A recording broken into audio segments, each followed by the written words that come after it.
In studio with us is Olivia Klaus and Brenda. Now I've got a mental block. All right, Brenda Klubine. How are you, Olivia and Brenda? How are you today? Thanks so much for having us. Thank you. All right, now if I understand it correctly, there's a film out called Sin by Silence, and Olivia, you are the director and producer. Yes. All right, and then Brenda, you are someone who has actually been incarcerated, and you started a group called Convicted Women Against Abuse. Is that correct? Yes, I did. All right, so tell us about your situation first. Where did you meet your husband?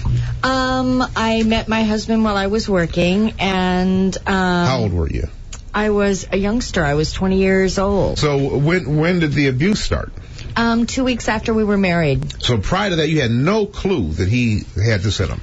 Well, I had seen little things that, in retrospect now, when I look back, it could have been signs, but I didn't realize it at the time. Okay. What would those have been, looking back? Just when he'd lose his temper at another driver, someone took your parking spot and it was a huge issue, or he felt that I was maybe looking in the wrong direction, and he felt the need to control those things, and I didn't realize then that it was a really bad sign. Okay, so 2 weeks after your marriage, all of a sudden, what happened? I got in between an incident between him and his mother, actually. He slapped his mother, and He what? He slapped his mother. Wow. And I walked in between them, and he picked me up, and he threw me across the room. Okay. And you, at that point, didn't leave, so did you think this was a one-time deal here, or what were you thinking? Absolutely. He had tears in his eyes. He was crying. He couldn't believe he did that. He was so sorry, and I believed it. Okay. Was that the first time? Yes. And how much time went between that and the second incident? About a week or two. Okay, so what happened the second time? The second time, the progression of the violence became worse. Okay. To the extent till I finally ended up with a skull fracture and broken ribs and etc. And I did leave, but threats make you come back, because you know these people in your life become invincible, and there's nowhere to go, or at least there wasn't then. Now there is, but that was 26 years ago. Was there times you said, I'm going to have to take, well, obviously there was. Was there time at some point you decided I got to take care of this myself? No, it wasn't about that. It was about, in a matter of moments, my life changed forever. I had to protect my life, and I did that, and that's something that I have to deal with for the rest of my life. So I'm assuming, because a lot of times you'll hear about this, and you've documented these cases, we were used to them saying, it was domestic violence and it was self-defense, and so, how much time did you get sentenced to?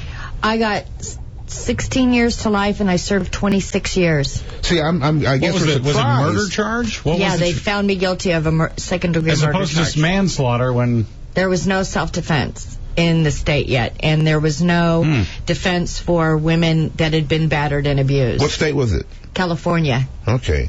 And it's different now, I'm assuming. Yes, and absolutely. It's different now because of this woman right here, and because of the Convicted Women Against Abuse group. They all are victims of domestic violence and abuse, and they banded together and really changed the laws in California. Now, the movie Sin by Silence is going to be, again, tomorrow, if I'm not mistaken? Yes, Tuesday night at 7:15. We had a great screening yesterday afternoon. A lot of people and a lot of lives changed, and a Q&A session with Brenda afterwards. And on Tuesday, we are partnering with the Domestic Violence Center to have a film panel after the screening, and it's going to be very powerful. All right, we're going to take a break and come back. We're talking to Brenda Klubine and Olivia Klaus about the movie film Sin by Silence. It's going to be shown again tomorrow at 7:15, part of the Cleveland International Film Festival.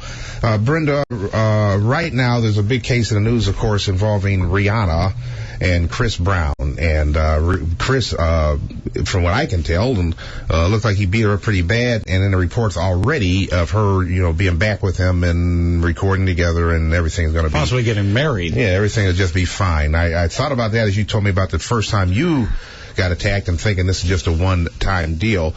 I would think by now women would know it's rarely, if ever, a one-time deal. Unfortunately, when you're involved in that kind of a situation, you don't tell your heart who to love. When you're in a relationship, when something like that happens, women are raised in particular to be the nurturers and the caretakers, and we're taught that we can fix it. If we just do something different, it would never happen again. And what we're not realizing is that again, it will. It's if everybody understood that first and foremost, that an abusive relationship is potentially fatal for somebody. And that's not good. Domestic violence is never going to go away. No, but I'm saying, is it increasing? Is it stabilized? Does the economy have an effect on it? The economy, definitely. I know across the country, shelters are in a state of emergency. Okay. Where the budgets are being cut, their funding is being taken away, and they don't have the capacity to handle all of these women and men and children that are coming to them. They're having to turn thousands away.